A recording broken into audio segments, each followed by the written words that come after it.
I am super excited to get started with today's topic. Is something that I personally enjoy talking about when it comes to finance is investing. Hold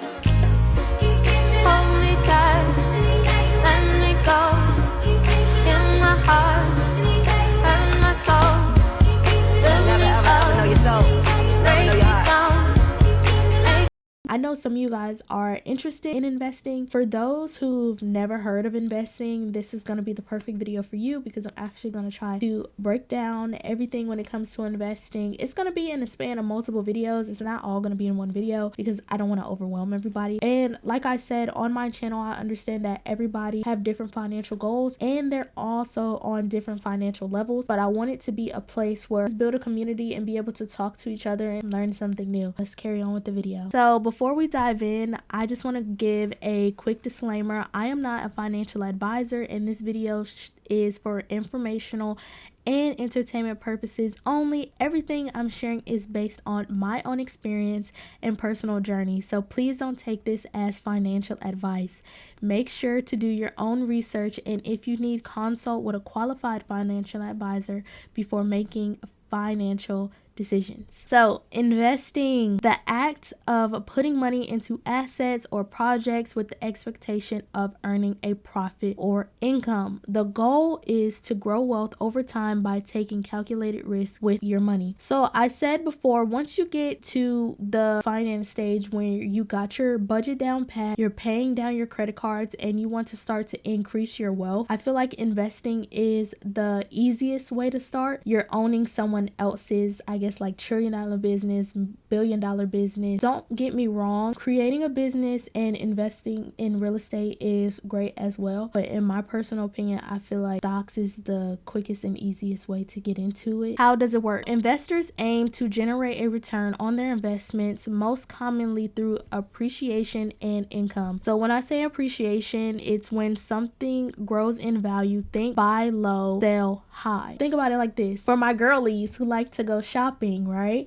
We always try to go and buy things on sale. You never want to buy something at its full price. We always go in looking for a discount, and it's the same where in stock. A lot of people say, oh my gosh, my stocks are down, my stocks are down. That's the best time to buy, because think of when you go into a store. Like I said, you're not going into pay full price. When we do our most shopping, it's usually like Black Friday or like big sales, because that's when you get your discount. Imagine like you go in and you buy something when it's 70% off, and then 6 months later it's back to its normal price, and you're able to sell it and not only get your money that you paid for it, but get a little bit extra on top. It's the same with stock. So income, when an investment puts money in your pocket without having to sell it. This could be through a dividend, an interest payment, or even profit from real estate or a business. Stocks can also be an income for you guys, and I'm going to talk about it more in depth in another video. It's actually called dividends. Some companies pay you for owning the stock. Usually those payouts are either monthly, quarterly, or annually. So why invest? Compound interest. Your investment earns return of their own. Make it easier to achieve your financial goals, whether that's saving for retirement, educational expenses,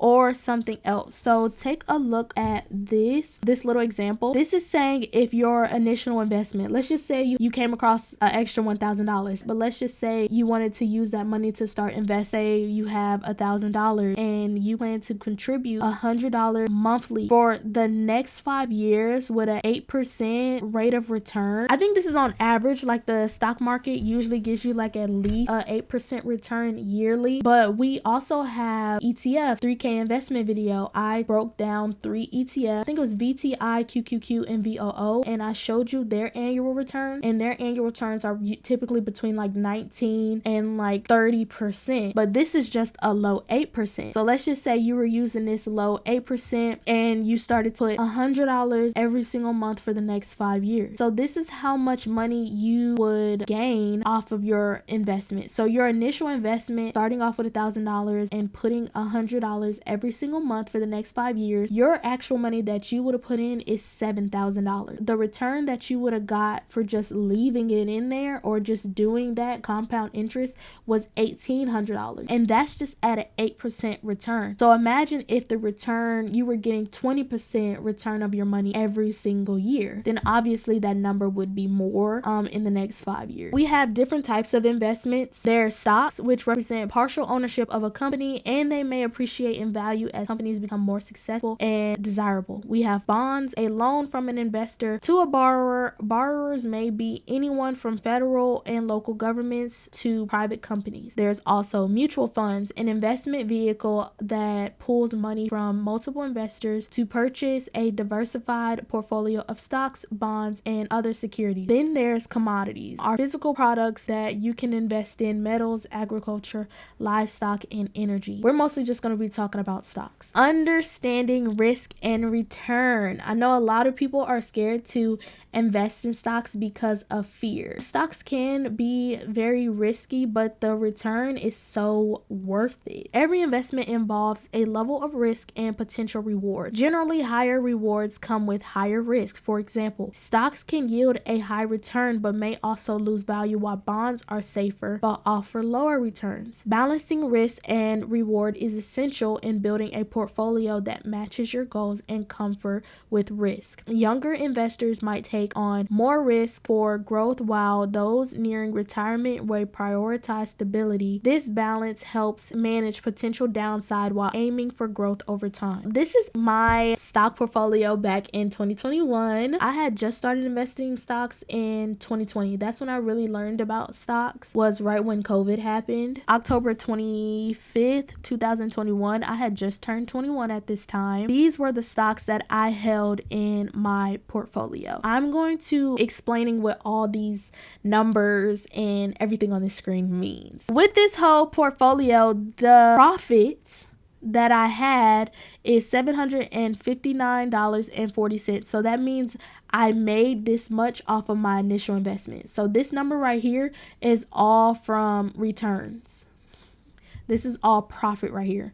So that means if I was to sell all these stocks in my portfolio, I would have gained an extra $759. So now we can get on to what these things mean. So up here where it says quantity, where you see these bold numbers right here, like the 5, the 1, the 20, those are how many shares of that company I have. So I had 5 shares of Apple at the time, had 20 shares of MO, 9 shares of OKE, 1 share of VOO. When you see the cost right here, these numbers right here, the top ones, the first ones, this is how much I paid for these stocks. I got this AMD stock at 102, and at the time, the date of October 25th, it was worth $122. So that means I was up $19. I was up 19%. The same with the rest. I had got JP Morgan at $99. At that time, it was worth $170. I was up 71%. So I was up $72. So I gained almost 100% of my money back. Tesla at $444, and at the time, it was worth over $1,000. So that means I was up $585, also being up 131%. Investing and time. Investing is more about time than the amount of money you start with, because of the power of compound growth. When you invest, your money earns returns, and those returns start earning their own returns over time. The earlier you start, the more time your money has to grow and multiply. And I'm about to explain it in this slide right here. I know a lot of people think that investing has to do with how much money you have. People be like, oh, I feel like that's a rich man's game. I feel like I don't have enough money to start investing. You could literally start investing with $1 or $5. You know what I'm saying? Like, it may be like fractional shares, which I will explain in another video. I don't want to, go overboard. You can literally start investing with what you have. But the thing is, as long as you start, like I said, with investing, it's more about time, because the more time you have, the more time your money can grow. Imagine getting 20% of your money every single year for 48 years, and imagine getting 20% of your money for 15 years. I've sold all these stocks. I do not have these stocks. I told myself that when I turned 25, that's when I was really going to lock in, and I was going to stop selling my stocks as frequently as I did. Like, I've probably cleared out my portfolio like 3 or 4 times since I've started investing. And I've only been investing for like 4 years. I want my money to grow for the next 40 years. So when I retire, I have something to look back on. I've already explained what these numbers are. Now, this number is what it would look like if I kept these same stocks today. October 25th, 2021, today being February 8th, 2025. These are what my numbers would look like today. So that means if I just had these same shares, I didn't add any shares, I didn't sell any shares, if I would have let this account sit for 3 years and I didn't touch it, let's just say I forgot about it and I came and checked it today, I would be up $400 on Apple from my initial investment compared to the $11. So the $11 would have changed into $400 today. AMD, I would have lost a little bit. Well, it's not really, I didn't really lose money because I'm still up. Just would have been up a lot less than I was at that time. Let's say even with JP Morgan, I would have been up $181 today. MO, even with this being a dividend stock, the reason I got it was for income, I would have been up $1,100. The same with Microsoft, I would have been up $116. Now, Nike, I would have actually lost money on if I was to have it today, but that's still not bad. Out of all 8 stocks, I would have only lost money on 1, and it's not even like a huge number. With OKE, I would have been up $270. VOO, I would have been up $141 today. Now, with Tesla, the reason that I have it like this is because since then I believe Tesla split. I'm not gonna lie, I believe Apple split too. I couldn't remember, I didn't look it up. I broke down Tesla so you can see why the numbers look like this. I believe Tesla split, I think it was like a 3-to-1. That means for every 1 share you owned, they would have gave you 3 shares. So your 1 share would have turned into 3 shares because they drop the price. Well, not drop the price. Well, yeah, drop the price so it can be affordable for retail investors. You don't really need to like know this right now because like I said, I'm going to do a whole nother video on stock split. Today, I would have had 3 shares. My original price that I would have got them at because of the split would have been $148 and I would have been up $640 today. These are what the numbers would have looked like. 2021, I was only up $759. Today, I would have been up almost $2,700 for just letting it sit and wait. Now, imagine if I kept investing and doing compound interest, my numbers would have looked differently. It would have been up more. Or let's just say I would have switched out some stocks because I definitely would have got rid of AMD and I definitely would have got rid of Nike. I would not have kept those. Yes, if my portfolio looked like that today, I would have got rid of Nike and AMD.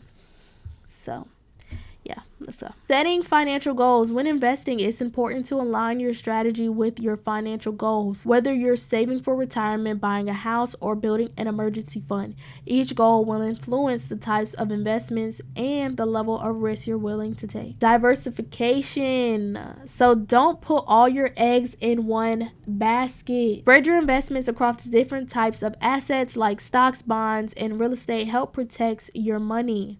If one investment loses value, the others in your portfolio might still go up, balancing things out.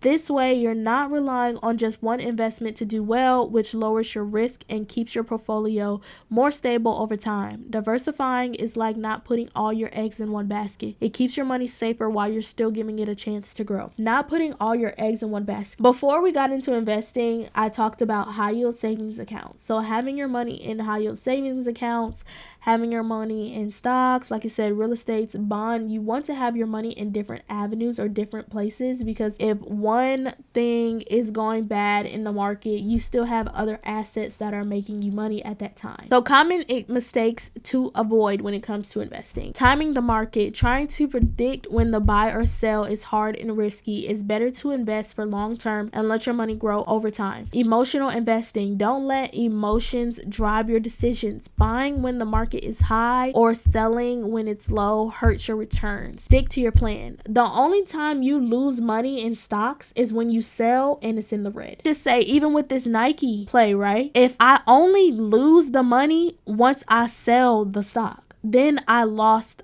$58. Let's just say I let it sit over time and it goes back into profit, then I can sell it and make some more money. Or if it goes back to my original investment and I want to sell it, then that as well. When it comes to emotional investing, it's the whole fear of missing out. In investing, we have this term like buy the rumor, sell the news. I've missed a lot of opportunities when it came to investing, and of course I got frustrated, but I didn't go and like, oh dang, I missed it, let me get in now real quick. Sometimes you just miss it and it's fine. Another thing is not diversifying. Putting all your money into one investment is risky. Spread your money across different types of investments to reduce risk. We already talked about that. Chasing past performance. Just because an investment did well last year doesn't mean it will keep doing well. Focus on long term and your goals. Also, over trading. Buying and selling too often can cost your money in fees, taxes. Invest for long haul instead. Ignoring fees. High fees can eat up into your returns. Pay attention to how much you're paying to invest. Also, no emergency fund. Make sure you have an emergency fund before you invest. You don't want to have to sell your investments when you need money fast. That's why I say make your emergency fund first, get your high yield savings set together, and then start investing. Keep learning and growing. It's important to remember that investing is a learning process. The more you learn, the better you'll be at making informed decisions. Continuous learning is key to becoming a successful investor. Good resources are, there's so many different books on investing. There's so many different YouTube channels about investing. There's so many podcasts about investing. That is what helped me understand investing. I try to watch CNBC every so often, even though sometimes I'm not understanding what they're talking about. They're talking about these companies. So it's good to get in the habit of listening to those things, and then you start to learn their lingo. As well as podcasts. Podcasts definitely helped me learn more about investing and even just finance in general. Instead of listening to music while I'm in the car, I would listen to podcasts. While I'm taking long drives and trips, I'm listening to books. That way I'm hearing those things, and after a while you start hearing people repeat the same thing over and over again to the point where you can't forget it. In conclusion, investing is a journey, not a race. It requires time, patience, and willingness to learn as you go. Markets will fluctuate and you'll encounter challenges, but the key is staying committed to your long-term goals. The more you educate yourself, make thoughtful decisions, and stay disciplined, the more successful your investment journey will be. Keep learning, stay patient, and trust the process. Start small, stay consistent, and keep learning. So that's gonna be it for this video. I hope you guys enjoyed. I enjoyed talking about it. I can't wait to do more videos on investing. Like I said before, if you have any questions, please let me know. I'll try to answer them with the best of my ability. Please make sure you like, comment, and subscribe, and I will see you guys next time. Bye. Love yours.